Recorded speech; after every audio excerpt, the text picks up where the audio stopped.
বাবেরা, নওজোয়ান তরুণেরা, এ নবী পাকের প্রেমিকেরা, আসেন ইব্রাহিম নবীর কথা বলতেছিলাম, আগুনে ছুঁড়ে ফেলে দিল। এ নওজোয়ানেরা, আল্লাহ পাক বলে দিল, আগুন রে আমার ইব্রাহিমের জন্য আরামদায়ক ঠান্ডা হয়ে যা। এই আগুনের মধ্যে ফুলের বাগান আল্লাহ করে দিলে। ইব্রাহিম নবী তার মধ্যে ঘুরতে ফিরতে লেগেছে।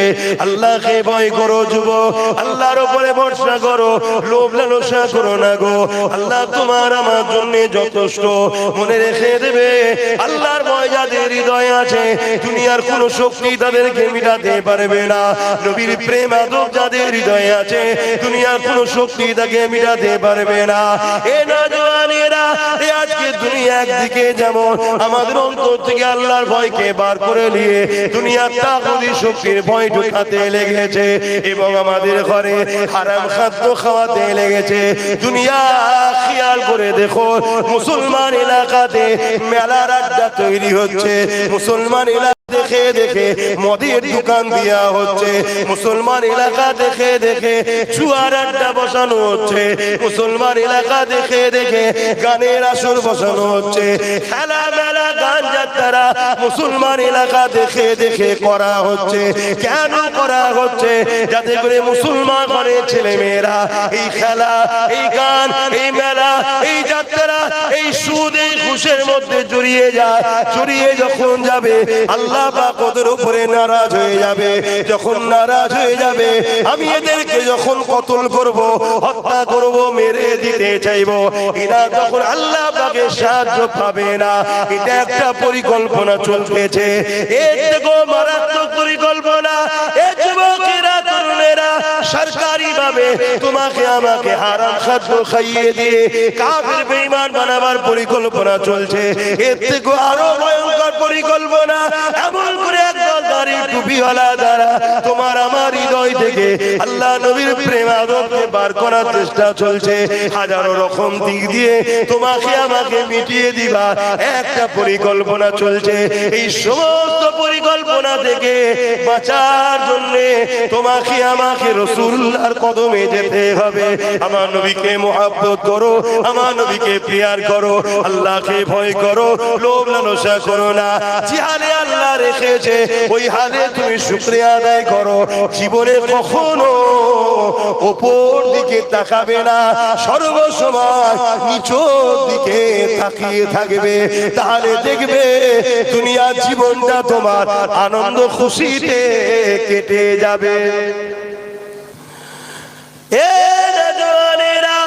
হযরত ইব্রাহিম আলাইহিস সালামকে যখন এইভাবে সালাম বললেন, ও ভাই ইব্রাহিম আলাইহিস সালাম, আপনাকে কি সাহায্য কি করতে হবে? হযরত ইব্রাহিম আলাইহিস সালাম বলেছিলেন, ও ভাই হযরত জিবরাইল রে, বড় নাজুক সময় এখন চলছে, আল্লাহ আমাকে পরীক্ষা নিচ্ছে। এ হযরত জিবরাইল, আমি যে আল্লাহকে ভালোবাসি, যে আল্লাহর জন্য আমি নাই কথা বলি, সেই আল্লাহ ইব্রাহিমকে এখন দেখতে পাচ্ছে। ইব্রাহিম কি অবস্থায় রয়েছে আমার আল্লাহ দেখতে পাচ্ছে। আমার উপরে নমরুদ এত রেগে গেছে কেন? আমাকে আগুনে এত ফেলছে কেন? আল্লাহর পক্ষে আমি আছি তাই, আল্লাহকে ভালোবাসি তাই, আল্লাহ ছাড়া কাউকে মানি না বলে তাই, নায়ের পক্ষে কথা বলি তাই। যদি আমার আল্লাহ আমাকে সব দেখছে, যদি আল্লাহ আমাকে বাঁচাতে চায়, নমরুদের আগুন থেকে বাঁচানোটা আমার আল্লাহর কাছে কোনো ব্যাপার নয়। হযরত জিবরাইল আর আল্লাহ যদি নমরুদের আগুনে ফেলে, আমি ইব্রাহিমকে পরীক্ষা নাই নি। আল্লাহ যদি নমরুদের আগুনে ফেলে, আল্লাহ যদি খুশি হয় ইব্রাহিমকে পুড়িয়ে, হযরত জিবরাইল রে, আমি বলি আল্লাহকে ভালোবাসি। মন দিয়ে শোনেন, মন দিয়ে শোনেন, আমরা বলি আল্লাহকে ভালোবাসি। ইব্রাহিম নবী বলছে আমিও বলি আল্লাহকে ভালোবাসি। এ হযরত জিবরাইল রে, আল্লাহকে যে ভালোবাসি বলি, এই ভালোবাসাটা কেমন ভালোবাসা? আমার আল্লাহ যদি ইব্রাহিমকে নমরুদের আগুনে ফেলে খুশি হয়, নমরুদের আগুনে পুড়িয়ে আল্লাহ যদি খুশি হয়, ইব্রাহিমের ভালোবাসা এতটা কম নয়। এ হযরত জিবরাইল, আমার আল্লাহর খুশির জন্য আমি ইব্রাহিম একবার নয় হাজারটা যদি জান দেয়, দেয় 1000 বার। ইব্রাহিমের আগুন আল্লাহর খুশির জন্য নমরুদের আগুনে ইব্রাহিম পুড়তে রাজি আছে। আরো জোরে বলুন সুবহান। বাবেরা, নওজোয়ান তরুণেরা, হে নবী পাকের প্রেমিকেরা, হযরত খাতুনে জান্নাত ফাতিমা জাহরা রাদিয়াল্লাহু তাআলা আনহা স্বামী হযরত শেরে খোদা মাওলা আলী রাদিয়াল্লাহু তাআলা, তিনি এমন করে স্ত্রীকে বললেন, এ ফাতেমা রে, আমার তোমার নাই নাই হলো এই বাচ্চা হাসান হোসেন দুটো কয়েকদিন পানি খেয়ে রয়েছে, একটু ভাববেন, শুনবেন, দিলের গভীরে একটু কথাকে নিয়ে যাবে, তাদের উপরে মহব্বত ভালোবাসা রেখে শুনবে, দিলটা থেকে ভেঙে গিয়ে চোখ দিয়ে পানি বেরিয়ে যাবে। কি জিন্দেগি তিনাদের ছিল। এ যুবকেরা, তরুণেরা, হযরত মাওলা আলী শেরে খোদা রাদিয়াল্লাহু তাআলা তিনি বলতে লাগলেন, এ ফাতেমা রে, আল্লাহ নবীর কাছে আমি একটু যাই, কারণ রাসূলুল্লাহ অনেকে নজরানা দেয়, যদি কিছু পাওয়া যায় নিয়ে আসবো, কমসে কম বাচ্চা দুটো ইমাম হাসান হোসেন তারা দুজন তো কমসে কম খেতে পারবে। হযরত মাওলা আলী চলে গেলেন আমার রাসূলুল্লাহ দরবারে। দীর্ঘক্ষণ পরে ফিরে আসে, কিছু পেলেন না, মনটা ভরা করে দরজার করে এসে দরজার বাইরে থেকে সালাম দিলেন। আপনারাও শুনে রাখেন, বাইরে থেকে সালাম দিয়া এটা রাসূলুল্লাহ সুন্নাত, ঘরওয়ালাকে সালাম দিতে হয়, এটা রাসূলুল্লাহ সুন্নাত। এই মাওলা আলী যখন সালাম দিলেন, হযরত খাতুনে জান্নাত ঘরের ভেতর থেকে সালামের জবাব দিলেন।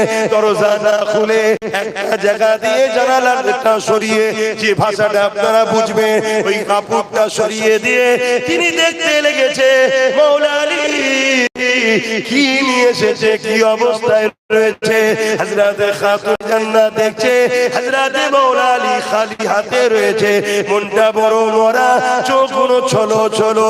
হযরত খাতুনে জান্নাত বলে, হে আমার প্রাণের স্বামী, মন খারাপ কেন? হযরত মাওলা আলী বলে, হে ফাতেমা রে, নবীর বেটি আমার স্ত্রী হয়ে এসেছো, কখনো তোমাকে ঠিকভাবে খাওয়াতে পারলাম না, তোমার সুখ শান্তি জামা কাপড় অন্যজনেরা যেভাবে দেয় আমি তোমাকে সেইভাবে বেশি বেশি দিতে পারলাম না। এ ফাতেমা রে, আজ কয়েকদিন ক্ষুধার্ত রয়েছি, সংসারে খাবার কিছু নাই, কিন্তু আল্লাহ নবীর কাছে গেলাম, ওখানেও কিছু পেলাম না, এই মনটা বড় খারাপ হয়ে গেছে। হযরত খাতুনে জান্নাত কেমন নবী শিখিয়েছে বেটিকে দেখুন। আজ বাপেরা, আপনারা আপনাদের কন্যাগুলোকে কি শিখিয়ে পরের বাড়ি পাঠাচ্ছেন, পরের বাড়ি গিয়ে এত অশান্তি হচ্ছে, বেশি দিন সময় লাগছে না, জনদুঃখিনী মাকে ছেড়ে দিয়ে বেটাকে আলাদা করে দিচ্ছে আপনার ঘরের মেয়েগুলো। হযরত ফাতেমা বলছে, আমার প্রাণের স্বামী, কি বলছেন আপনি? আপনি তো শুনেছেন আল্লাহ কোরআনে বলেছে, যিনি আল্লাহ পাক যাকে খাওয়ায়, আল্লাহ পাক যখন দেয় ওটা নিয়ে যে শুকরিয়া আদায় করে, আল্লাহ পাক তার উপরে রাজি খুশি হয়ে যায়। যখন আল্লাহ কাউকে দেয় না, যখন যদি সে সবর করে, আল্লাহ তার উপরে রাজি খুশি হয়ে যায়। আমার প্রাণের স্বামী, আল্লাহ যদি ফাতেমাকে, হাসান হোসেনকে আর আমার স্বামী মাওলা আলীকে আল্লাহ যদি আমাদেরকে না খাইয়ে খুশি হয়, কেন আমরা আল্লাহর খুশির জন্য না খেয়েও নিজেকে খুশি রাখতে পারবো না?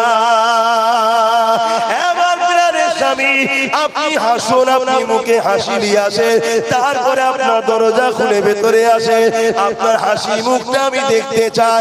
তবে প্রাণের স্বামী শোনেন, আমি আমার আল্লাহর শুকরিয়া আদায় করি, আলহামদুলিল্লাহ।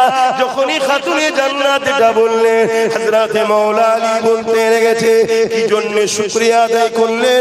হযরত খাতুনে জান্নাত বলছে, আপনি নয় খাবার কিছু নিয়ে আসেন না, তাতে কি আছে, আল্লাহ যে আমার স্বামী আলীকে ঘরে ফিরিয়ে দিয়েছে, এটাই আমার আল্লাহর কাছে শুকরিয়া। বলছেন একটা সময় আসবে আমার উম্মতরা পুর মার খাবে। সাহাবা হুজুররা জিজ্ঞেস করলেন, ইয়া রাসূলুল্লাহ, হাবিবাল্লাহ, আমার ভাইদের সংখ্যা কি কম?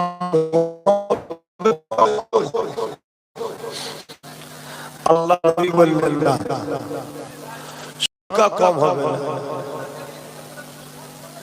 এই আমি অনেকদিন পরে আবার বদমাইশি করছি, তোকে তো বললে বন্ধ ঘিরে দে, আমার মাথায় ঠান্ডা রাখ। সর্দি হয় তো আপনাদের? শুনতে বড় ছোট জিনিস, কিন্তু সর্দি হলে মানুষের মিজাজ ঠিক থাকে না। কি কথা ভুল বললাম? অথচ বিমারটা বড় ছোট আর হওয়া ভালো।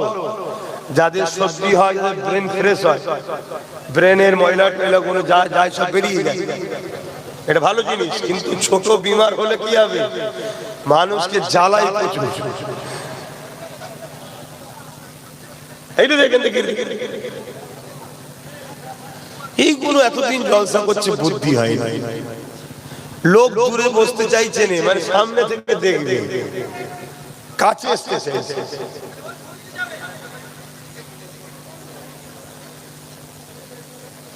তো ভাই আমার শুনছেন, আমাকে একটু বলতে দেন, নবীর হাদিস বিয়াদবি হবে, আল্লাহ আমাকে মাফ করুক, বারবার রুকে যাচ্ছি, কি যন্ত্রণা পড়ে গেছে। আরো টেলিয়াই দিকে এখন তো উঠি দেবে,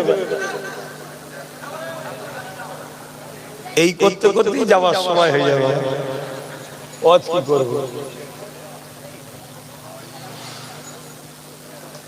আল্লাহ মাফ করে। আল্লাহ নবী বললেন, সাহাবারা জিজ্ঞেস করলেন, হুজুর আমার ভাইদের অর্থাৎ আমাদের সংখ্যা কি কম হবে? আল্লাহ নবী বললেন, না, সংখ্যা কম হবে না, সংখ্যা তাদের অনেক হবে। আমাদের সংখ্যা কম না বেশি?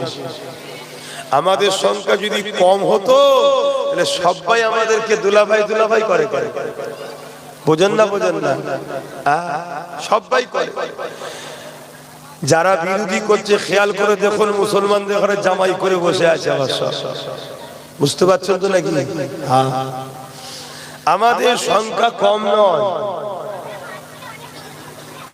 সংখ্যা কম করিয়ে দেখানো হয়।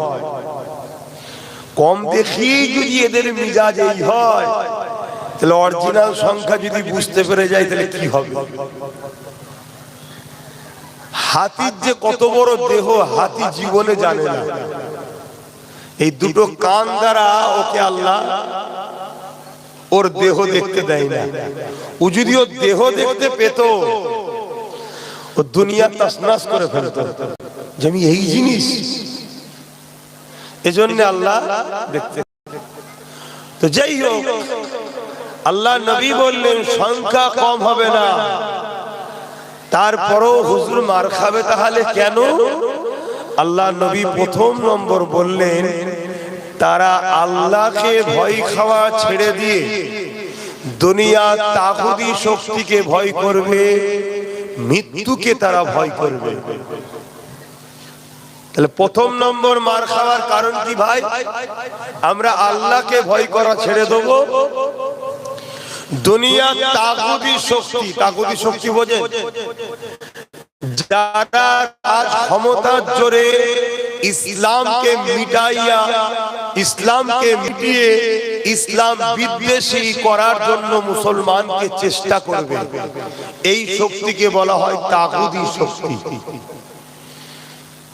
তাহলে রাসূল বললেন তাদের সংখ্যা হবে অনেক, তারপরও মার খাবার কারণ আল্লাহকে ভয় করা ছেড়ে দেবে। ভয় করবে কাকে? তাগুতি শক্তিকে। যারা ক্ষমতার জোরে ইসলামকে মিটাতে চায় তাদেরকে ভয় করবে। এইটা প্রথম আলোচনা হোক, তারপরেরটাই যাচ্ছি। আজকে বুকে হাত দিয়ে বলুন, আমরা আল্লাহকে ভয় করি না জালিম অত্যাচারী ইসলাম বিদ্বেষী হুকুমত গুলোকে ভয় করি? আমরা আল্লাহকে ভয় করি না। আমরা আজকে যেভাবে এসআইআর এর কাগজের জন্য ছুটোছুটি করছি, যে পেরেশানের মধ্যে আছি, তার যারা পরিমাণ পেরেশান কখনো হয়েছি যে কবরে যখন জিজ্ঞেস করবে প্রশ্নের উত্তরটা কিভাবে দেব? বলুন তো। আমরা দুনিয়ার জালিম শাসককে ভয় করি, তাই চেষ্টা করছি কাগজ যদি গন্ডগোল হয়ে যায় সরকার তাড়িয়ে দেবে, এই ভয়ে কাগজ নিয়ে ছুটোছুটি করছি। আমি ছুটোছুটির বিরুদ্ধে নয়, ছুটোছুটি করতে হবে। এই জায়গায় যেভাবে আমরা দুনিয়ার কাগজের জন্য ছুটোছুটি করছি, জালিম শাসকের অত্যাচারের হাত থেকে বাঁচার জন্য, তার জাররা পরিমাণ কি আমরা কবরের প্রশ্ন থেকে কিভাবে বাঁচবো, কবরের আযাব থেকে কিভাবে বাঁচবো, এর জন্য কি চিন্তা করি?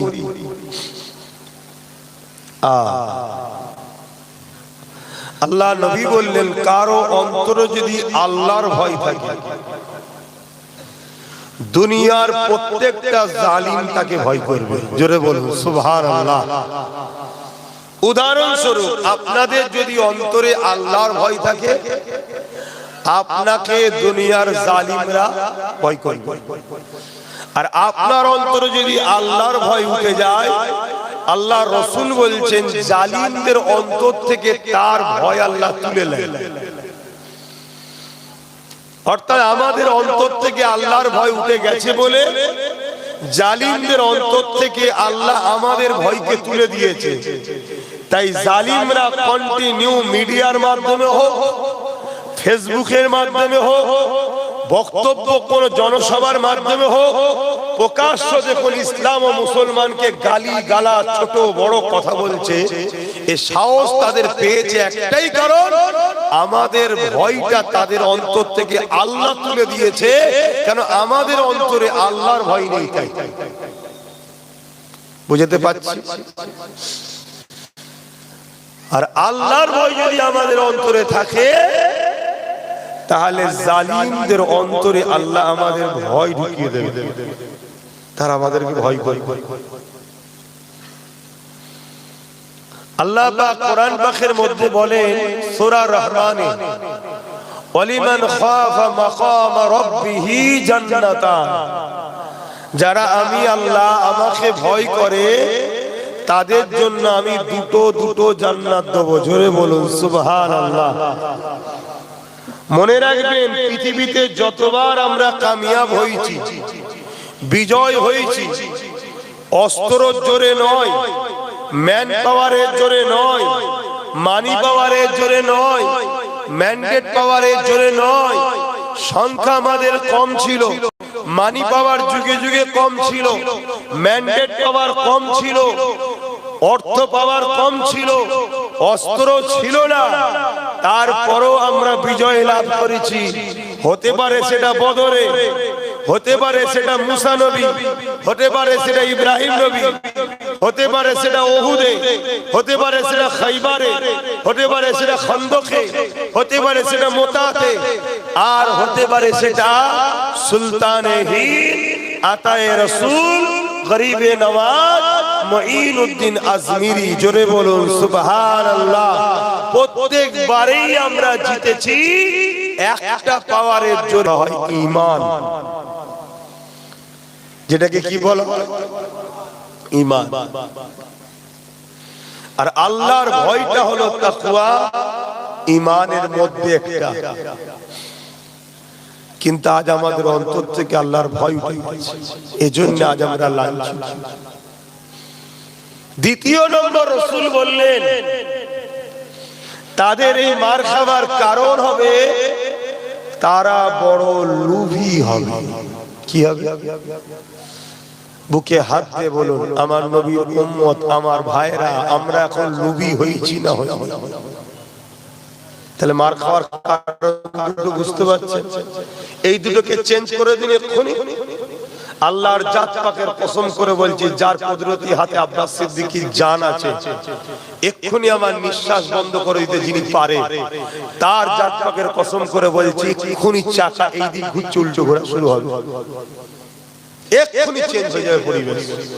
আপনাকে এই দুটো জিনিস চেঞ্জ করতে হবে। আপনি কামানের সামনে দাঁড়িয়েও ওই জায়গায় ঈমান রাখতে হবে, আল্লাহর ভয়, কামানের ভয় নয়, কার হাতে টিগার আছে তার ভয় নয়। আপনাকে মনে রাখতে হবে, এখানে যদি মৃত্যু আমার না থাকে, তাহলে ক্ষমতা নাই কে আমাকে মারতে পারবে। AK-47 এর সামনে দাঁড়িয়ে টিগার টানবে, এমন সময়ও তো আপনাকে ঈমান রাখতে হবে আমার আল্লাহ যদি মরণ নসিব এখানে রাখে হবে, যদি না রাখে এর ক্ষমতা নাই, মরবো। কেন জামানার মুজাদ্দিদ আবু বকরকে 3টে গুলি সামনে থেকে মেরেছিল, একটাও লাগেনি। জোরে বলুন সুবহানাল্লাহ। জানি তিনি জামানার মুজাদ্দিদ, তাকে আল্লাহ খাস সাহায্য করছে, কিন্তু সাহায্যটা কে করেছিল? সেই আল্লাহ কি আমাদের নয়? শুধু দাদা হুজুরের আল্লাহ, আমাদের নয়? কথা বলবেন তো? তাহলে তিনি আমাদের সাহায্য করবে না কেন? বলেছে নাকি করবে না? তিনি তো বলেছে বান্দা আমার হ, আমি তোর হয়ে যাব। দাদা হুজুর হয়েছে, দাদা হুজুরের হয়ে গেছে, আমরা হতে পারিনি, আমাদের হয় না। এখনো আমার যুবকদের বোঝা দরকার আল্লাহ ছাড়া অন্য কাউকে ভয় করব না, আর লোভ নয়, তাকদীরের উপরে ভরসা করব, তাকদীরকে বিশ্বাস করব। এই দুটো কারণে রাসূল বললেন মার খাবে। আমরা কত লোভী হয়ে গেছি দেখুন, আমরা লোভেতে এত খারাপ হয়ে যাচ্ছি, নিজের মসজিদ, মাদ্রাসা, কবরস্থান, ঈদগাহ, খানকাকে আমরা বিক্রি করছি, আমরা বিক্রি করে দিয়েছি। বুঝতে পারছেন না? অথচ যারা আল্লাহকে ভয় করেছে, আল্লাহ তাদের সিনাতে পাওয়ার দিয়েছে, এই পাওয়ারে এত ক্ষমতা দিয়েছে যে ক্ষমতার কাছে মিশরের রাজা ফেরাউন পরাজিত হতে বাধ্য হয়েছে। ইতিহাস বলা যায়, ফেরাউন যখন ইব্রাহিম নবীকে হারাবার জন্য 70,000 জাদুকর নিয়ে এসেছে, ওই 70,000 জাদুকরের সামনে হযরত মুসা আলাইহিস সালাম দাঁড়িয়ে গেলেন। দাঁড়িয়ে গিয়ে আল্লাহ পাকে যারা কাউকে ভয় করে না, ইব্রাহিম মুসা নবী বলতে লাগলেন, এ জালিম ফেরাউন, তুমি নিজেকে খোদা দাবি করেছো, কিন্তু খোদা তো তিনি যিনি জমিন আসমানের একমাত্র মালিক, যিনি তোমাকে সৃষ্টি করেছে, যিনি তোমাকে মিশরের রাজত্ব দিয়েছে, সেই আল্লাহকে তুমি মেনে নাও। এই কথা শুনে ফেরাউন রেগে গেল। 70,000 জাদুকরকে বলতে লাগলো, তোমরা তোমাদের জাদুর জোরে মুসা ও তার ভাই হারুনকে মেরে দাও। ফেরাউনের কথা শুনে এই 70,000 জাদুকর, তাদের হাতে একটা করে রশি ছিল, দড়ি ছিল, ওই দড়িগুলো তারা ছেড়ে দিল, ওই প্রতিটা রশিগুলো সাপ হয়ে গেল। এই সাপ হয়ে গিয়ে এমন করে মুসা নবীকে ধরার জন্য মুসা নবীর দিকে তেড়ে তেড়ে যেতে লেগেছে। আমার আল্লাহ আওয়াজ দিয়ে দিলে, এ হযরত মুসা রে, তোমার হাতের লাঠিটা ছেড়ে দাও। মুসা নবী লাঠিটা ছেড়ে দিল, সঙ্গে সঙ্গে একটা বিশাল বড় অজাগা সাপ হয়ে যায়।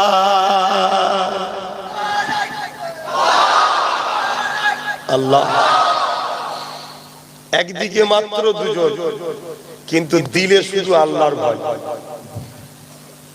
অন্য কারো ভয় নেই। আর একদিকে মিশরের রাজা, হালদার অজগুলো বুঝবেন, আমরা ঠিক এই জায়গাতেই এখন দাঁড়িয়ে আছি। শুনছেন তো, নামাজের হজ অনেক হয়, হবে, আরো হবে।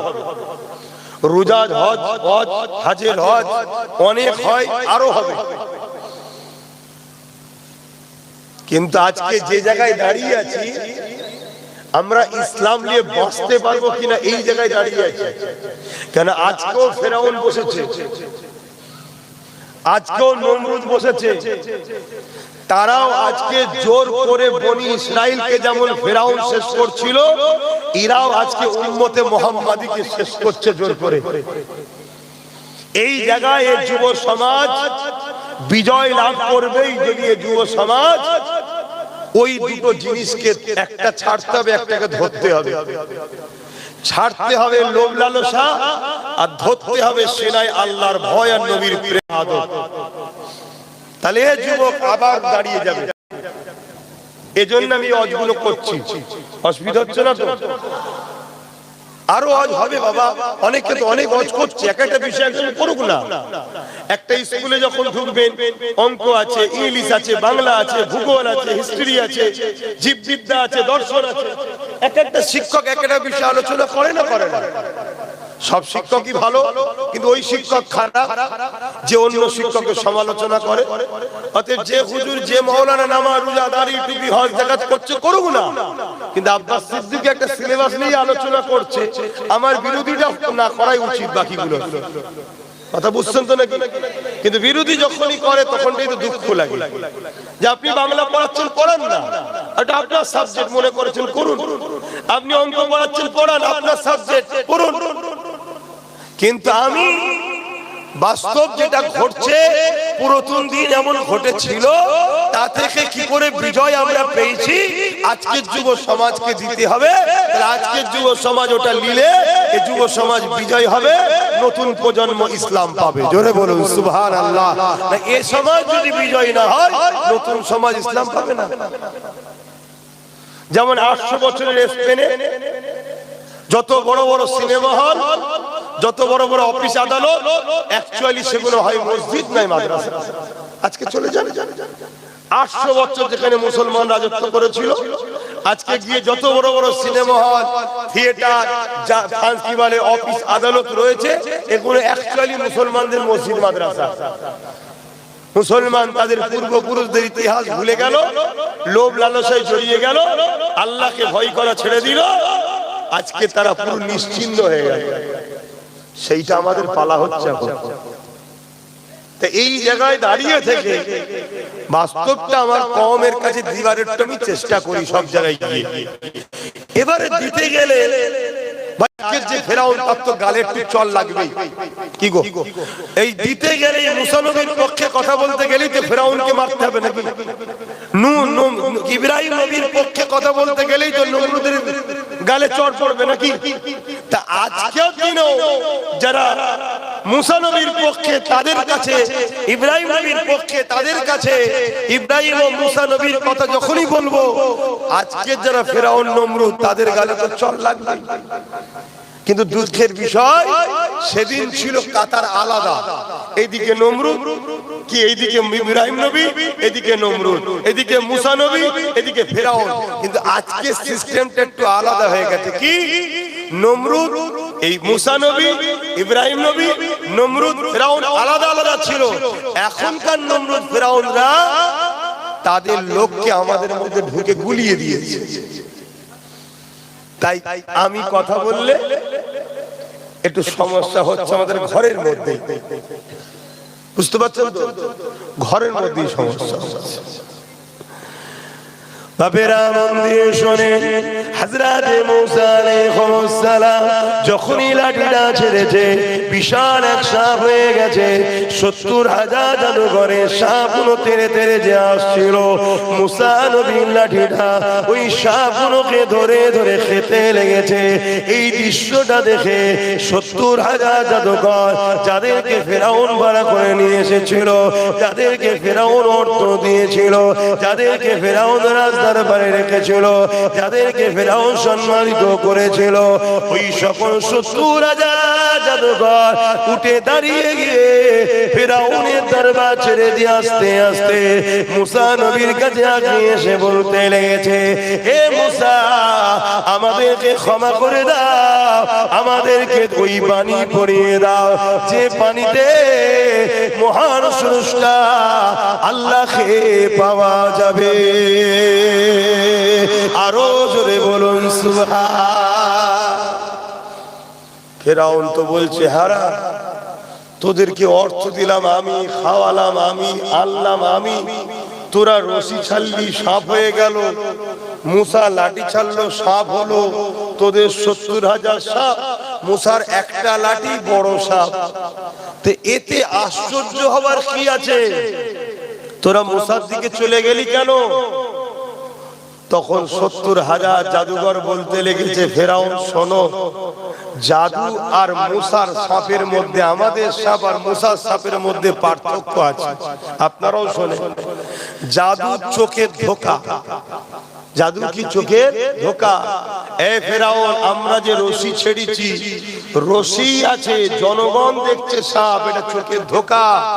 কিন্তু মুসা যে লাঠি ছেড়েছে ওটা আর লাঠি নয়, সত্যিকারের সাপ হয়েছে। জোরে বলুন সুবহানাল্লাহ। এটা হলো মুজিজা। কথা বুঝে আসছে? এটা কার ক্ষমতায়? আল্লাহ। সেই ক্ষমতা আজও আছে না নাই? আল্লাহ আছে তো, ক্ষমতা আছে তো, না কমে গেছে? নাউযুবিল্লাহ মিন জালিল, লা হাওলা ওয়া লা কুওয়াতা ইল্লা বিল্লাহ। তাহলে ঘাবড়াচ্ছেন কেন? আজকের ফেরাউন কত বড় হয়েছে? আল্লাহ থেকে বড় হয়ে গেছে নাকি? তাহলে ঘাবড়াবেন না, কিন্তু আল্লাহর সঙ্গে জুড়ুন, আল্লাহকে ভালোবাসুন, আল্লাহকে ভয় করুন। আমার বাপেরা, নওজওয়ানেরা, আমার নবী পাকের দিওয়ানারা, ঠিক তেমন ইব্রাহিম আলাইহিস সালামের সঙ্গ হয়েছে। এ নওজওয়ানেরা, ইব্রাহিম নবীকে নমরুদ চারিদিক দিয়ে রোকার চেষ্টা করছে, কোনো দিক দিয়ে যখন পারেনি, ইব্রাহিম আলাইহিস সালামকে বিশাল আগুন তৈরি করে ওই আগুনে নিক্ষেপ করে দিয়েছে। এই আগুনটা কত বিশাল ছিল! 1 মাসের অধিক ধরে কাঠ জড়ো করা হয়েছে, একটা বিশাল গ্রাম এলাকা নিয়ে এই আগুনটা তৈরি করা হয়েছে। হে নওজওয়ানেরা, এত তীব্র আগুন তৈরি হয়ে গেছে, ওই আগুনের উপর দিয়ে কোনো পাখি উড়ে যেতে পারছে না, সঙ্গে সঙ্গে ঝলসে পড়ে যাচ্ছে। ওই আগুনের কাছে গিয়ে ইব্রাহিম নবীকে কি করে ফেলবে, এটা নমরুদ বড় চিন্তায় পড়ে গেছে। ঠিক এমন সময় শয়তান বড় তসবিহ হাতে নিয়ে আগিয়ে এসেছে। তসবিহ হাতে থাকা মানেই যে আল্লাহর ওলি এমনটা নয়। শুনছেন তো? তসবিহ হাতে আল্লাহর ওলিদের নমুনা, কথা ঠিকই, কিন্তু মানুষকে ধোঁকা দিবার জন্য শয়তানও তসবিহ হাতে লাই মাঝে মাঝে। আমার ওয়াজ বুঝছেন তো না? রেগে যাচ্ছে আমার ওয়াজ বাপ একটু সব খাড়া, মানে কি বলে, তেতো টাইপের, মিষ্টি টাইপের নয়, কিন্তু নিশ্চিন্তায় সুগারের ভয় নেই। আল্লাহর ওলিদের নমুনা হলো তাসবিহ পড়বে, কিন্তু শয়তান আল্লাহর ওলি সাজে মানুষকে ধোঁকা দেবে বলে। তাহলে তাসবিহ দেখেই পাগল হয়ে গেলে হবে না। তাসবিহটা ভালো জিনিস, কিন্তু কার হাতে সেই ব্যক্তিটাকে একটু চিনা দরকার আছে না নাই? আমি এটা বুঝাতে চাইছি।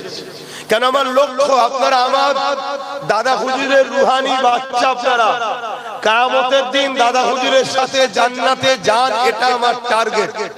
তার জন্য বুঝাচ্ছি। শয়তান এসে নমরুদকে বুদ্ধি দিচ্ছে, এত টেনশন কিসের?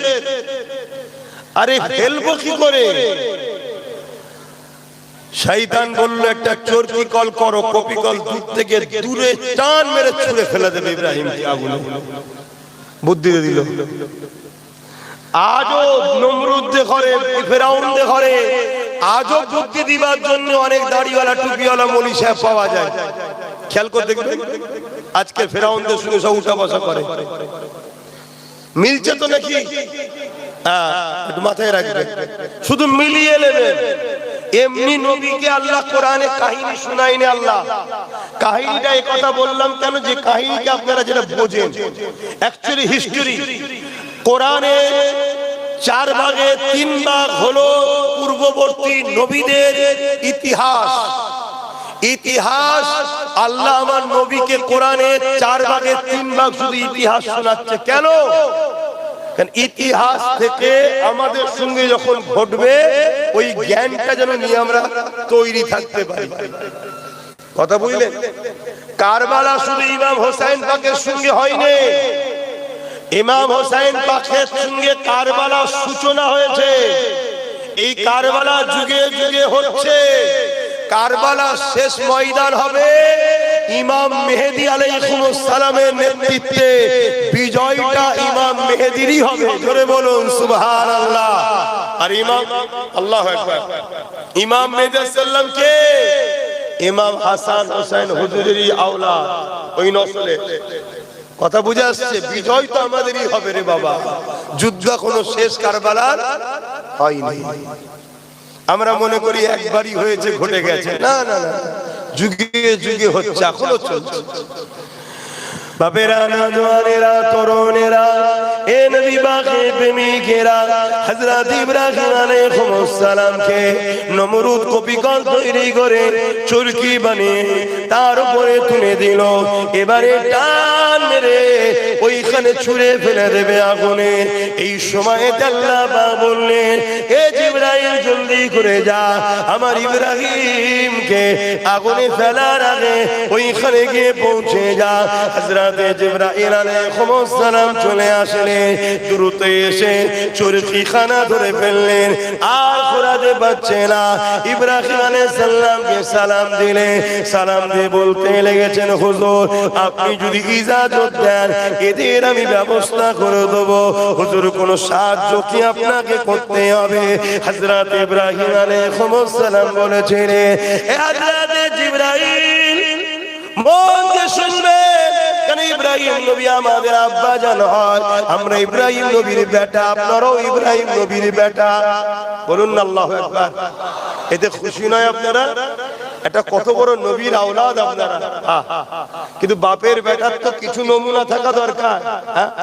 আমাদের বাপ পৃথিবীর রাজার সঙ্গে চোখে চোখ রেখে ডাইরেক্ট লড়াই করেছে ভয় না খেয়ে, আর আজকে আমরা ছোটখাটো গ্রামের পেতিমার্কা নেতাকে দেখে মুসলমান ভয় পাই।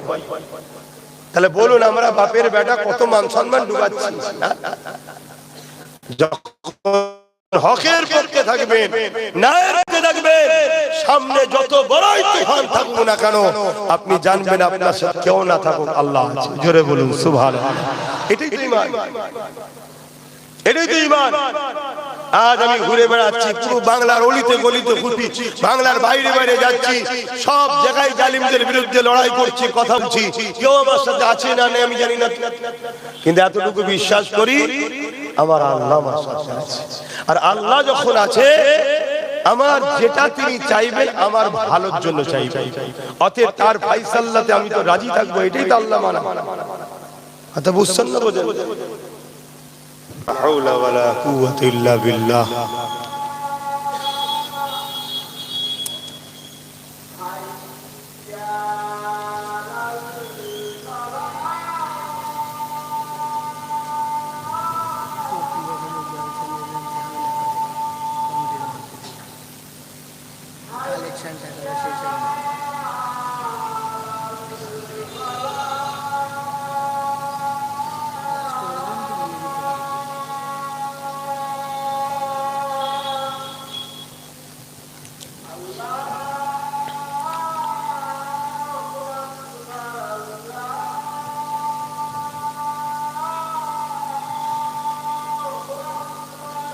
আল্লাহু আকবার।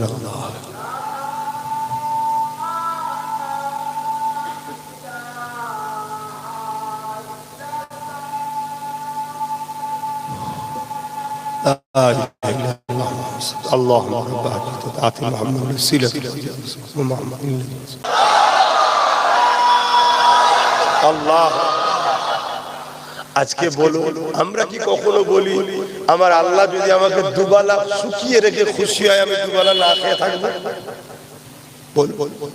আমার আল্লাহ যদি আমায় গরিব করে খুশি হয় আমি আমার আল্লাহর খুশির জন্য গরিব হয়ে থাকবো?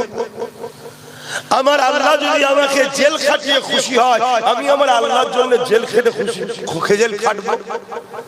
কখনো আমরা ভাবি না, বলি কিসের প্রেম বলি আমরা আল্লাহকে ভালোবাসি? তাহলে আমাদেরকে আল্লাহ সাহায্য করবে কেন? তিনি কি আমাদের ঠিকালে বসে আছেন নাকি? নাউযুবিল্লাহ, আল্লাহ মাফ করবেন। আমাদের তো প্রয়োজন তিনার মুখাপেক্ষী কি আমরা? তিনি তো আমাদেরকে দুনিয়ায় পাঠিয়েছে একটা কাজের জন্য, শুধু পরীক্ষা, প্রেমের পরীক্ষা। সব থাকবে, সব দেবো আমি, কিন্তু সবাইকে পেয়ে আমাকে ভুলে যাস নাকি দেখবো, এই তো পরীক্ষা। ব্যবসা করো, কারবার করো, লেনদেন করো, উঠা বসা করো, সব করো, কিন্তু যখনই দেখবে তোমার আল্লাহর সঙ্গে কেউ বিরোধী হচ্ছে তার সাথে আল্লাহ, যখনই দেখবে তোমার রাসূলের সঙ্গে কেউ বিরোধী করছে তার সাথে আর নয়। যদি করো তার মানে তুমি আল্লাহ রাসূলের থেকে তাকে গুরুত্ব দিলে তাই ছাড়তে পারলে না আল্লাহ রাসূলের জন্য। আর যখনই তুমি তাকে ছেড়ে দিলে সে বুঝলো যে এদের কাছে আমি আগে নয় আল্লাহ রাসূল আগে, এটা আল্লাহ খুশি হয়। জোরে বলুন সুবহানাল্লাহ। আমি বুঝাতে পারছি তো? এটাই তো পরীক্ষা। হ্যাঁ, আমার নবীর কলিজার টুকরি খাতুনে জান্নাত ফাতেমা জাহরা রাদিয়াল্লাহু তাআলা আনহা, জিনার আব্বার জন্য জান্নাত তৈরি হয়েছে 8টা, জিনার আব্বার জন্য কুল কায়নাত তৈরি হয়েছে, এবং জিনার আব্বা দোনো জাহানের সুলতান, দোনো জাহানের বাদশা, দোনো জাহানের মালিক। আল্লাহ জিনাকে বানিয়েছেন সেই মোহাম্মদ রাসূলুল্লাহর কলিজার টুকরি খাতুনে জান্নাত ফাতেমা জাহরা রাদিয়াল্লাহু তাআলা আনহা। কয়েকদিন ঘরে খাওয়া হয়নি। শুনছেন আমি কি বলছি? এখানে কেউ হাত তুলে বলতে পারবেন যে আমার বাড়িতে 2 দিন খাওয়া হয়নি কি 1 দিন খাওয়া হয়? আপনি ভাবতে হবে ভাই, ও শুধু শোনার জিনিস নয়। তাহলে বলুন এক ধার থেকে কিসসা কাহিনী বলে দিয়ে চলে যাচ্ছে, তো বুঝে পাওয়ার দরকার নেই। ওয়াজ শোনার জিনিস শুধু নয়, ওয়াজ শোনার জিনিসই হতো। আল্লাহ নবী যখন ওয়াজ করেছে, আবু বকর সিদ্দিকও শুনেছে, আবু জেহেলও শুনেছে। একজন দুনিয়া থেকে জান্নাতের সার্টিফিকেট পেয়েছে, একজন দুনিয়া থেকে জাহান্নামের সার্টিফিকেট পেয়েছে। কারণটা কি? ওয়াজ শুনে বোঝার জিনিস, যে বোঝে তার মধ্যে ধাক্কা হয় দিলে, সত্যি আমি ভুল করছি। এইটা যখনই আল্লাহ দেখবে যে আমার বান্দার মধ্যে একটা ধাক্কা লাগছে, আল্লাহ তখন সহযোগিতা করবে আপনাকে আল্লাহ ওয়ালা হওয়ার জন্য। জোরে বলুন সুবহানাল্লাহ। আর শুধু শুনেই গেলে কি হবে? আপনাকে তো ভাবতে হবে যে রাসূল না হলে আল্লাহ জমিন ও জামাত চুনা কিছুই বানাতেন না। কুল কায়নাত যার জন্য বানিয়েছে সেই রাসূলুল্লাহর কলিজার টুকরি খাতুনে জান্নাত, তিনার ঘরে কয়েকদিন খাওয়া হয়নি। তারা কি গরিব ছিল? তোমাদের ধারণা কি গরিব ছিল? না। তাহলে খাওয়া হয়নি কেন? না, গরিবিটাকে পছন্দ করেছে, আল্লাহকে চেয়েছে। আল্লাহ আমার রাসূল চাইতেন আল্লাহ একবেলা খাওয়াবেন আর একবেলা খাওয়াবেন না। সাহাবারা জিজ্ঞেস করছেন, হুজুর এ দোয়া কেন? বলছে আল্লাহ শুকরকারীদেরও বন্ধু, সবরকারীদেরও বন্ধু। জোরে বলুন সুবহানাল্লাহ। যে খাওয়ার পর আলহামদুলিল্লাহ বলে আল্লাহ তারও দোস্ত, আর যে না খেতে পেয়ে সবর করে আল্লাহ তারও বন্ধু, তারও দোস্ত। জোরে বলুন সুবহানাল্লাহ। শুনছেন? তাহলে আমি রাসূলুল্লাহ যখন খাবো আলহামদুলিল্লাহ বলবো আল্লাহ আমার সাথে, আর যখন না খাবো তখন সবর করব আল্লাহ আমার সাথে। এবং গরিবরা ধনীদের থেকে 500 বছর আগে জান্নাতে যাবে। জোরে বলুন সুবহানাল্লাহ। দেখা হয় মিম অক্ষরটার ভারী বেশি হবে। জোরে বলুন সুবহানাল্লাহ। কথা কিছু ঢুকছে মাথায়? আদবের, প্রেমের, মর্যাদার, সম্মানের, দামের কথা বুঝে আসছে? সেই নবীলেই আর কি করলে হবে না? নাত করো না, নাত ভালো জিনিস তো, কিন্তু এর বীজখানে আর একটা কাজ আছে, ওটা একটু আপনাদের করতে হবে। করবেন না? এই জলসাটা হলো, দুটো কথা এসে বললাম, শুনছেন তো? ভুল করছি? আপনাদের জাগান কি অন্যায় করছি? যুবক জাগো, আগামী দিন তোমার সামনে তোমার মা বোন বেটির রেপ হয়ে যাবে, তুমি কিছু করতে পারবে না। একদম স্পষ্ট কথা আমি বলা ছেলে, কোন লুকোচুরি করা মুখে কথা এটকে বলা ছেলে আমি নয়, হাকিকাত বলছি। হাকিকাত বলছি, যেটা প্যালেস্টাইন বাসীর সঙ্গে ঘটেছে আগামী দিন তোমাদের সাথে ঘটবে। শুনছো তো যুবক? যদি না জাগো আর জেগে যাও, জেগে যাও, আল্লাহ ও রাসূলের হয়ে যাও শুধু, ব্যাস তোমাদের কেউ কিচ্ছু করতে পারবে না। কথা মাথায় ঢুকছে? এ বিশ্বাস আল্লাহর উপরে আছে তো? হয়ে যাও, আল্লাহ হয়ে যাও, নবীর হয়ে যাও, এটা মাথায় রাখো। আমার ভাইগুলো যাচ্ছে, পকেটে হাত দাও, যার যা খুশি একটু শরীক হয়ে যাও। দরুদ শরীফ আল্লাহুম্মা সাল্লি আলা। নাক বন্ধ হয়ে গেছে।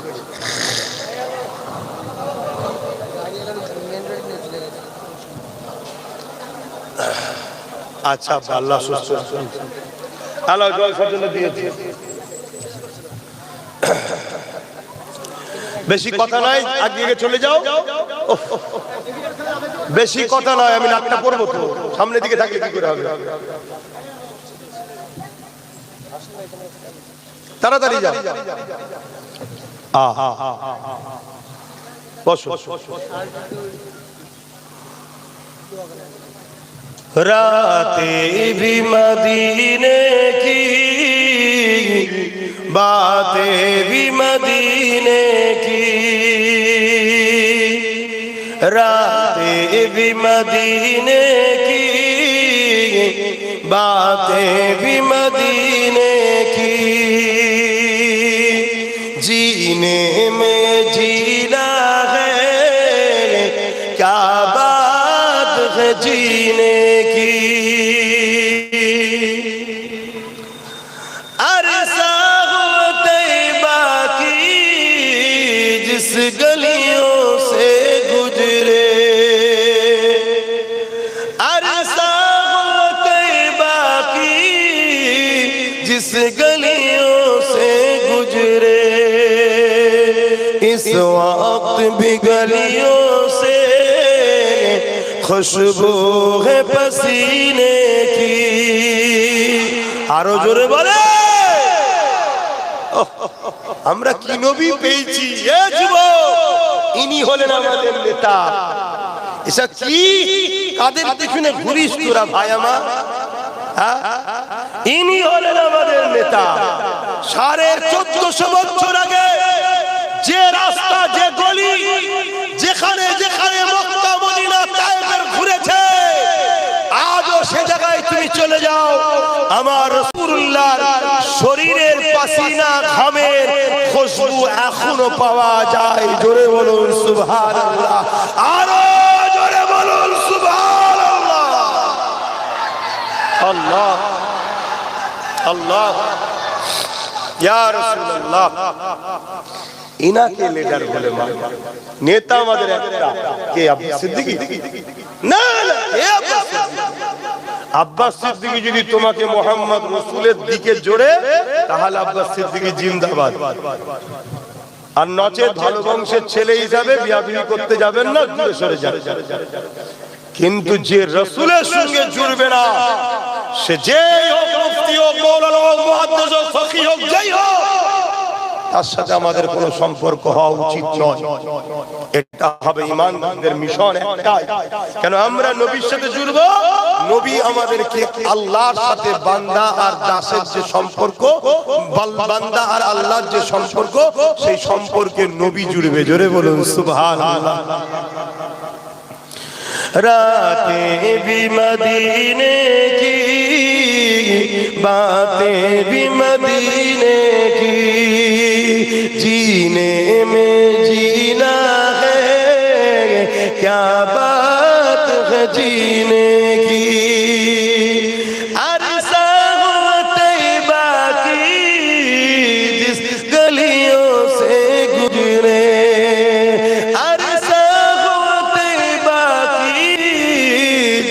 गलियों से गुजरे, इस वक्त भी गलियों से खुशबू है पसीने की, रातें भी मदीने की, बातें भी मदीने की, जीने में जीना है क्या बात है जीने की। वो अपने निगाहों से मस्ताना बनाते हैं, अरे जोरे, वो अपने निगाहों से दीवाना बनाते हैं, मत भी नहीं पीने की। কথা বললাম, जहमत भी नहीं देते मैं खार को पीने की, रातें भी मदीने की, बातें भी मदीने की, जीने में ये जीना है क्या बात है जीने की।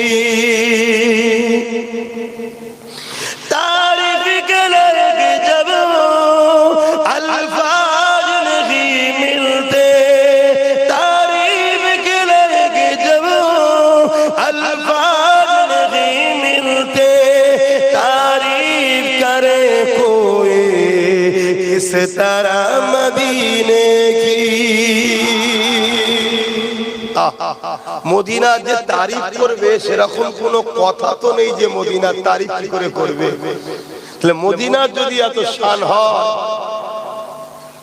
কেন রাসূল মদিনা শরীফকে ভালোবাসে, তাই জোরে বলুন সুবহানাল্লাহ। তাহলে সেই নবীর গোলাম যারা হবে তাদেরকে নবী ভালোবাসে না, তাহলে তাদের কত শান হবে। 800 বছর আগে একটা নবীর গোলাম হিন্দুস্তানে ঘুমাচ্ছে, 800 বছর ধরে এখনো রাজত্ব চালাচ্ছে নবীর গোলাম মুঈনুদ্দিন আজমিরি, জোরে বলুন সুবহানাল্লাহ। পৃথিবীতে সব জিনিস পুরাতন হয়ে যায়, বাবা বয়সের দাম কমে যায়, মায়ের বয়সের দাম কমে যায়, পৃথিবীতে সব জিনিস পুরাতন হয়ে যায়। নেতা বুড়ো হয়ে গেলে দলের লোকেরাই পছন্দ করে না, দেখছেন না? নেত্রী বুড়ি হয়ে গেলে দলের লোকই বিরোধী হয়ে যায়, খেলোয়াড় বুড়ো হয়ে গেলে ফ্যান ফলোয়ার পালিয়ে যায়, নায়ক নায়িকা বুড়ো বুড়ি হয়ে গেলে ফিল্ম আর চলতে চাই না। কিন্তু মনে রাখবে একটা জায়গায় যত বয়স বাড়ে দাম বাড়ে, ওটা হলো আমেনার লালের গোলামি যত করে বয়স বাড়লে দামও বাড়ে। জোরে বলুন সুবহানাল্লাহ, জোরে বলুন সুবহানাল্লাহ। আল্লাহ রাসূলুল্লাহর গোলাম হন। কথা কম বলবো, সময় কম, কেন আরো আলোচনা আছে, কথা বুঝে আসছে, নামাজ আছে, একটু সালাম দেবো। বসে দেন না, দাঁড়িয়ে দাঁড়িয়ে। ইয়া নবী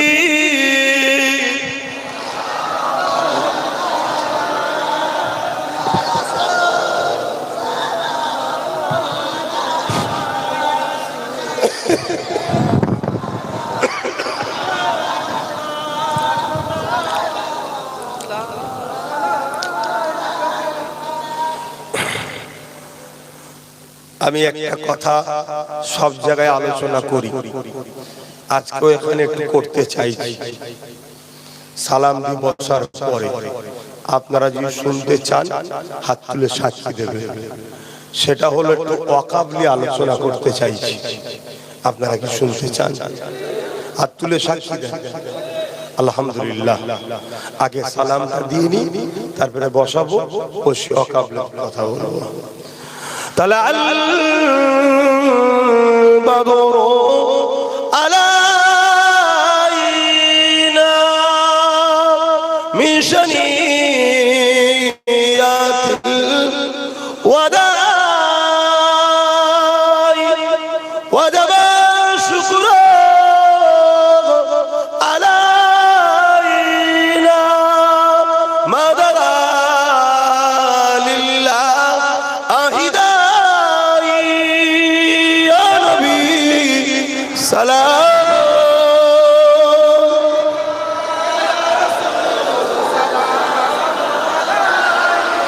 يا حبيب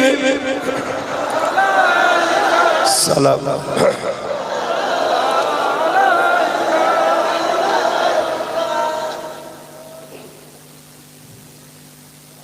कोई কঠিন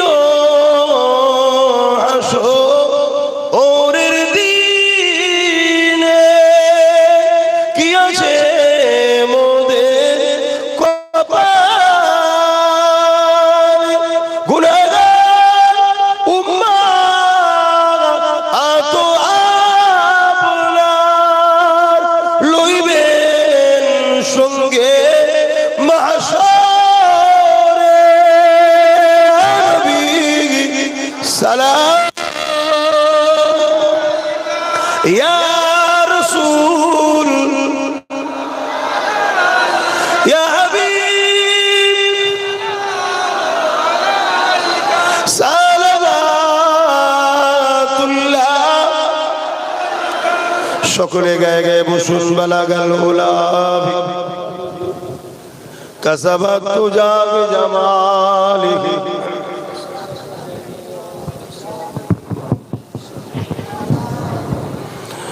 যাদের হৃদয়ে আছে আল্লাহর ভয় তারা কবু নবী ভুলে যায় না।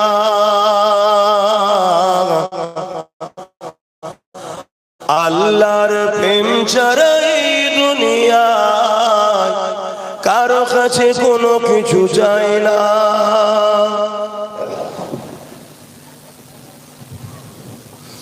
যাদের হৃদয়ে আছে আল্লাহর ভয় তারা কবু নবী ভুলে যায় না।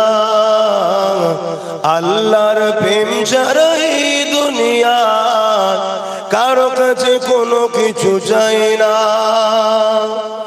রাতের আঁধারে যারা সিজদাতে রয় দু চোখের স্রোতে নদী যেন বয়।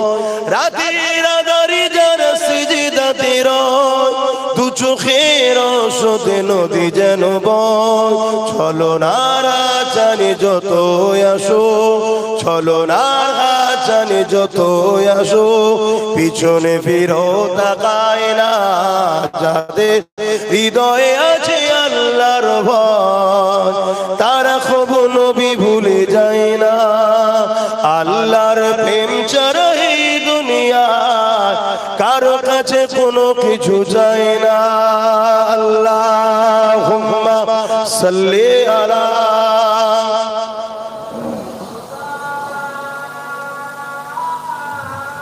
আল্লাহুম্মা সাল্লি আলা সাইয়্যিদিনা ওয়া আলা আলিহি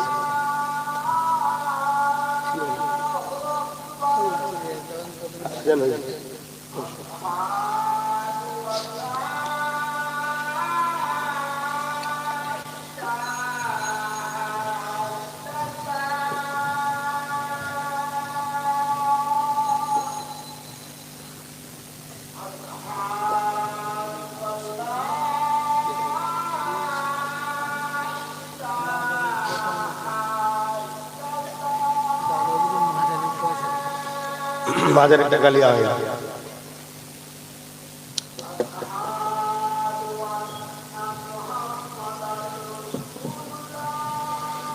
সাল্লাল্লাহু আলাইহি ওয়াসাল্লাম।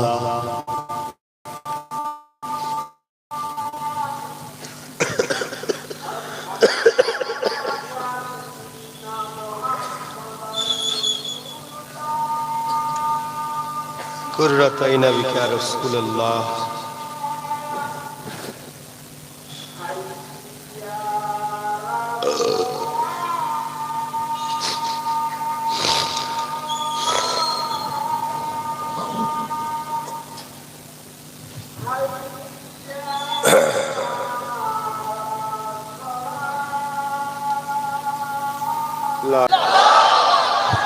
আল্লাহ আজকে কত স্বামী আছে টেনশনে রাস্তায় যায় গাড়িতে অ্যাক্সিডেন্ট করে মারা যায়। কত এমন স্বামী আছে গরিব মানুষ চাপে পড়ে গেছে ওসব জানি না ঈদের দিন এটা কিনে দিতে হবে ওটা কিনে দিতে হবে। কথা বুঝে আসছে না? খবরদার আছো বলে বলতে পারছো না থাকলে সব যাবে। আর খাতুনে জান্নাতকে রাসূল কি শিখিয়েছে যে খাবার হয় না তো কি হয়েছে আমার স্বামী তো আল্লাহ ফিরিয়ে দিয়েছে। আল্লাহ যদি আপনাকে ডেকেলে আমার কিছু করার আছে? অতএব এতেই আমি খুশি আলহামদুলিল্লাহ। তাদের মধ্যে আল্লাহর ভালোবাসা আল্লাহর ভক্তি কত ছিল। আর আজকে আমাদের মা বোন বেটিদের কি অবস্থা বলো। এর জন্য দোষী কারা? আমরাই তো দোষী। আজ আমরা লোভে পড়ে গেলাম। লোভে আমি যতটুকু জানি আমার আব্বার আব্বাদের দিকে যদি চলে যাওয়া যায় অর্থাৎ তোমাদের দাদু যারা যুবক আছে দাদু যত কমই হোক প্রত্যেকটা বাড়ি গড়ে 7-8টা করে ছেলে। কথা কি ভুল বলতাম নাকি? প্রত্যেকটা দাদুর গড়ে 7-8টা করে ছেলে প্রত্যেকটা। কথা বুঝে আসছে না?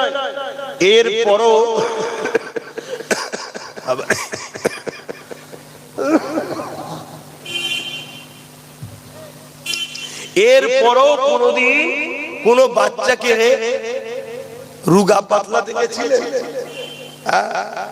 কাউকে শুকাতে হয় না আল্লাহ শুকর। আর এখন একখানা কি দেড়খানা ছেলে যেন বাড়তি।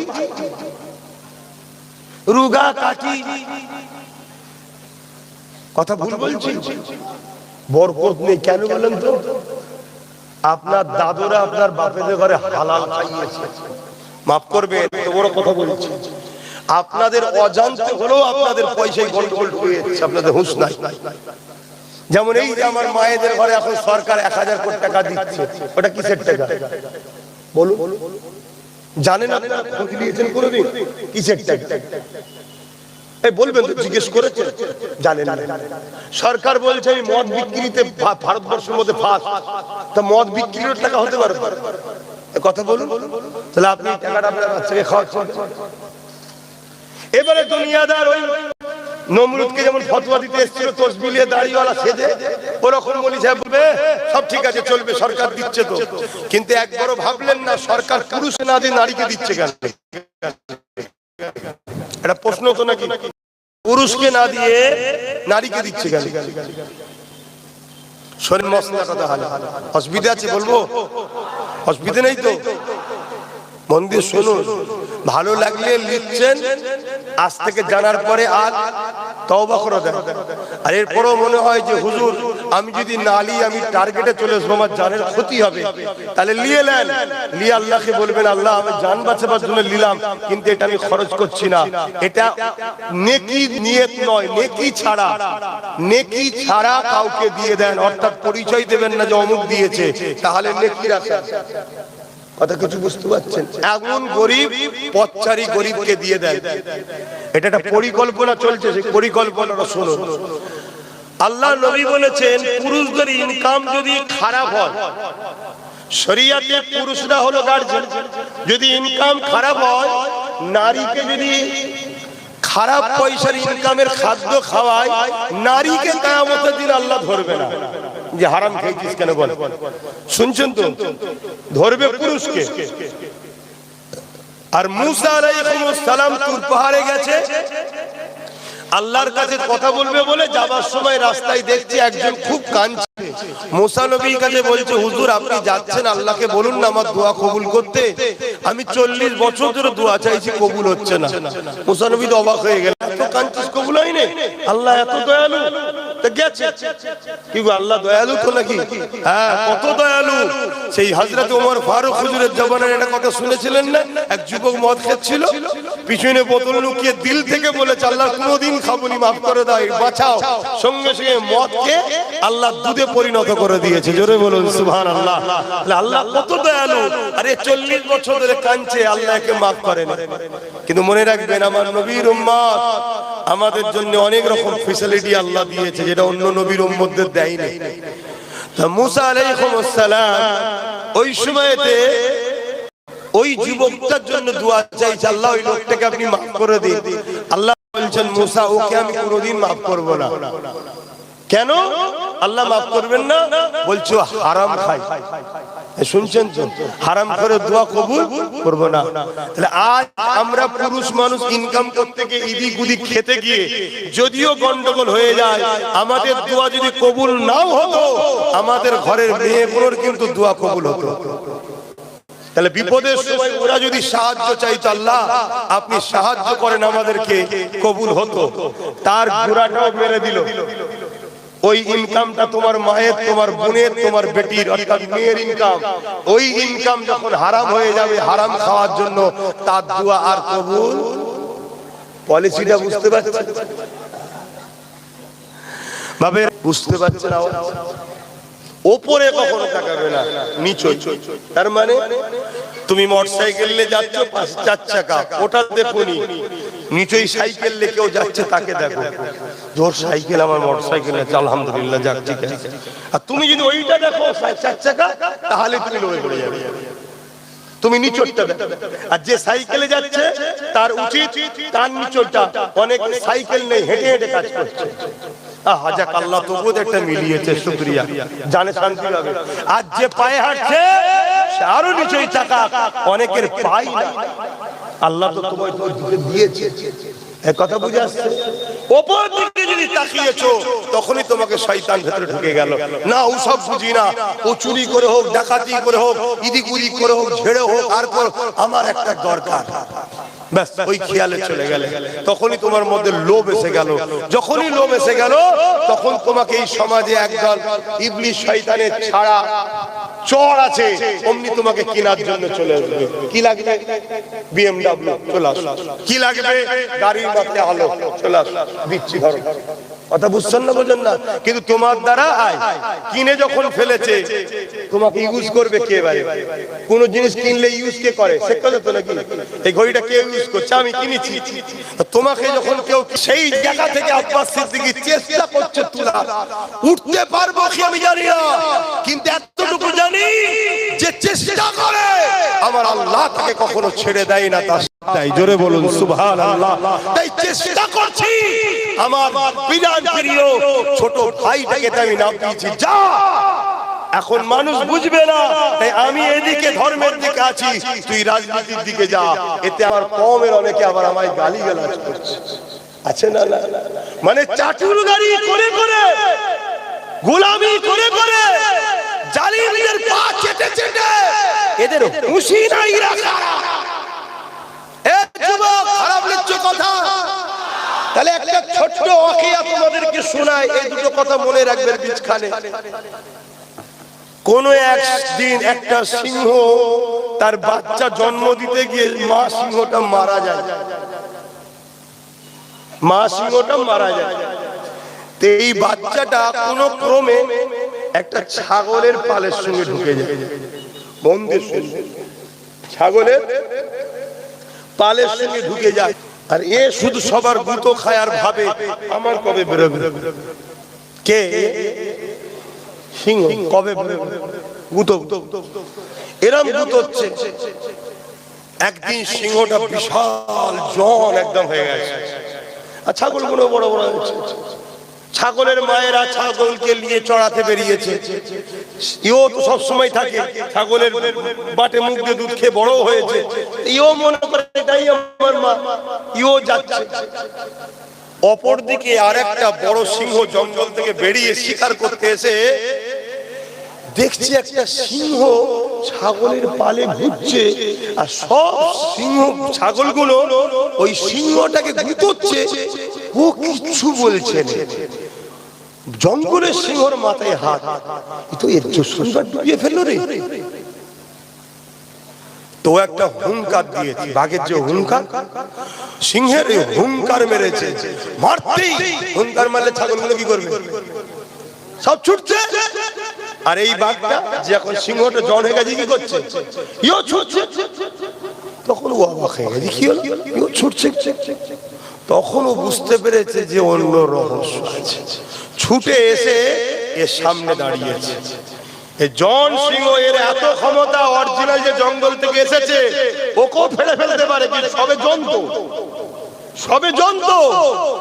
কিন্তু ও কাটাকাটি করছে। তখন বলছে, দেখ তোকে আমি খাবো না, আমি তোকে একটা কথা বলছি, শুনবি বল, তোকে আমি ছেড়ে দেবো। কি কথা? চ আমার সাথে পানি খাবি। সারা জীবন পানি খেয়েছে, পাত্রে নিয়ে যাচ্ছে নদীতে। ঘাবড়াবে না, ঘাবড়াবে না, কিন্তু হুঙ্কার দিচ্ছে তো, না গেলে কিন্তু পারবো। তো জন সিংহটা যেই পানি খেতে গেছে, আর পানি খাইনি, বড় বড় চোখ বার করে দেখছি যে আমি তো এর থেকেও বিশাল শক্তিশালী, একে যা দেখতে আমি তো সেম। তখন পানি না খেয়ে মাথা চাড়া দিয়ে উঠে আকাশ বুকো হয়ে একটা গর্জন বেড়েছে। দেখেছেন তো সিংহ ডাক? পুরো বন টং জঙ্গল সব কেঁপে গেছে। তখন এই জঙ্গলের যে সিংহটা এসেছে তখন নিজেকে খুশি প্রকাশ করছে, যাক আমি ঘেনার হলাম যে তোর আসল পরিচয়টা কি জানাতে পারলাম, মাফ করবেন। এখানে জঙ্গলের সিংহটা আমি, আর আপনারা ছাগলের পালে পড়ে গেছে। কথা কিছু বুঝছেন না, বোঝেন না? আমি আপনাদের অরিজিনাল যে সিংহ আপনারাও, এটা আপনাদেরকে জানাবার চেষ্টা করছি। যেদিন আপনারা জাগবেন আর একটা গর্জন মারবেন, এই ছাগলের পাল পাল্টা যাবে, দিশেহারা হয়ে যাবে। কবে যে বুঝবেন আপনারা আল্লাহ ভালো জানেন, কবে যে আল্লাহ আপনাদের শক্তি দেবে। জাগে জাগে, আপনারা সুলতানে হিন্দ গরিবে নওয়াজ মঈনুদ্দিন আজমিরের উত্তরসূরি আপনারা কাদের পাচেটে দাঁড়ান, আপনারা কাদের দালালি করছেন, কাদের পিছনে চাটুকারিটা করছেন? আপনাদেরকে ঘুম পড়িয়ে রেখেছে নেশাতে, নারীতে, গানেতে, যাত্রাতে নেশায় রেখেছে। কেন? তারা জানে এ জাতি যদি জেগে যায় আজকের ফেরাউনদের ঘর নীল নদের ডুবেই মরতে হবে, নমরুদের মতো নশা মশার মাধ্যমে মরতে হবে। এ জাতিকে জাগানো যাবে না। আর যখন জাগাতে এসছি আমার আজকে কাটিং করা হচ্ছে করে তোমাদের কাছে ছোড়া হচ্ছে, তুমি আমাকে খারাপ বল। আজকে যখন জাগাতে এসছি আমার মুখকে কেটেছে, মাথার টুপি কপালে তিলক দিয়ে দিয়েছে। তাহলে বলো নবীর সুন্নতের সামনে তিলক দিচ্ছে, এগুলো কারা করছে? মুনাফিক মুসলমানরা। কারা করছে? এই আমাদের মধ্যে থাকা মুনাফিক, যারা ওদের কাছ থেকে ভাড়া নিয়ে কাজ করছে। আজকে যখন তোমাদেরকে জাগাতে এসেছি তখন আমাদেরকে বলা হচ্ছে এগুলো হচ্ছে অমুকের বিটি, বলছে না? বলে কারণ তোমরা যদি জেগে যাও, তোমরা যদি উঠে দাঁড়াও, আচ্ছা আচ্ছা ফেরাউনের ঘুম হারাম হয়ে যাবে। আচ্ছা আচ্ছা ফেরাউনের ঘুম হারাম হয়ে যাবে। কথা বুঝছো তো নাকি? না মনের মধ্যে সেই একটাই কথা, কি করে পারবো, কি করে হবে? হ্যাঁ, এরা মনে হচ্ছে তুমি যদি পারবে বলো, এটাই তো প্রথম চটকাই ভুল। তুমি পারবে বলছি না তো, তোমাকে সাকসেসফুলটা দেবে তো আল্লাহ।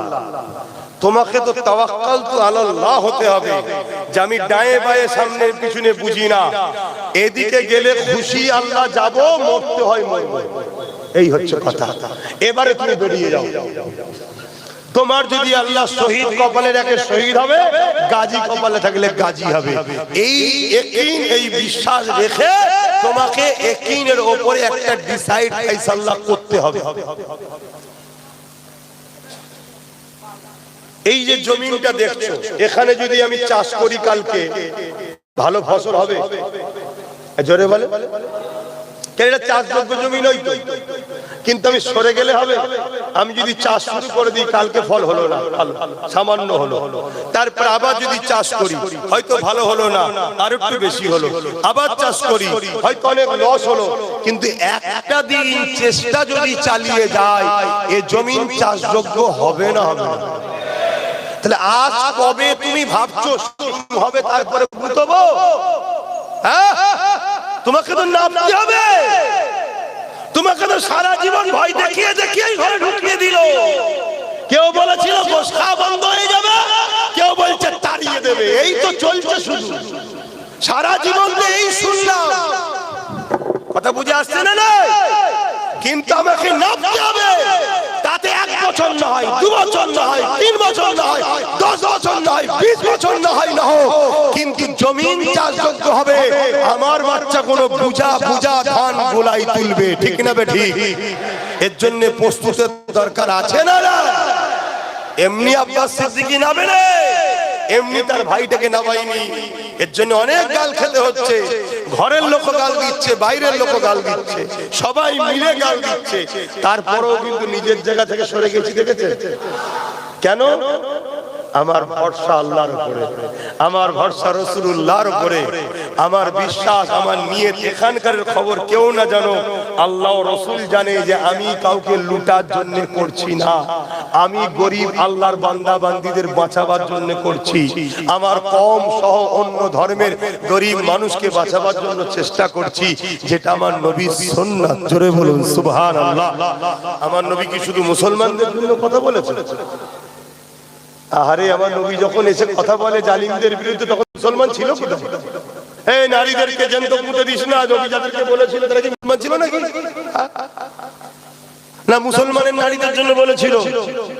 ভালো করে বোঝেন বাপেরা, না জওয়ানেরা, তরুণেরা, আল্লাহ আমাদেরকে কেন বানালেন, কি জন্য বানালেন, কি জন্য পাঠালেন, এটা ভুলে গেলে চলবে না। আল্লাহ আমাদেরকে কোরআনে ঘোষণা দিয়ে দিয়েছে, কুনতুম খায়রা উম্মাতিন উখরিজাত লিন-নাসি তা'মুরুনা বিল মা'রুফ ওয়া তানহাউনা আনিল মুনকার। আল্লাহ আমাদেরকে দুটো কাজ দিয়েছে। এবার আব্বা জানেরা, এবার আম্মা জানেরা, এবার ভাইরা, বোনেরা, আমার নজওয়ান তরুণেরা, যুবকেরা, আল্লাহ পাক ছাড় দিয়েছে, ছেড়ে দেয়নি, হিসাব কিন্তু নেবে। আল্লাহ পাক দুটো কাজ দিয়েছে, এবারে পর্দা খুলে দাও, এবারে পর্দা খুলে দাও। কাজ হয়ে গেছে, দেখেন কাজ হয়ে গেছে, এবার পর্দা খুলে দাও।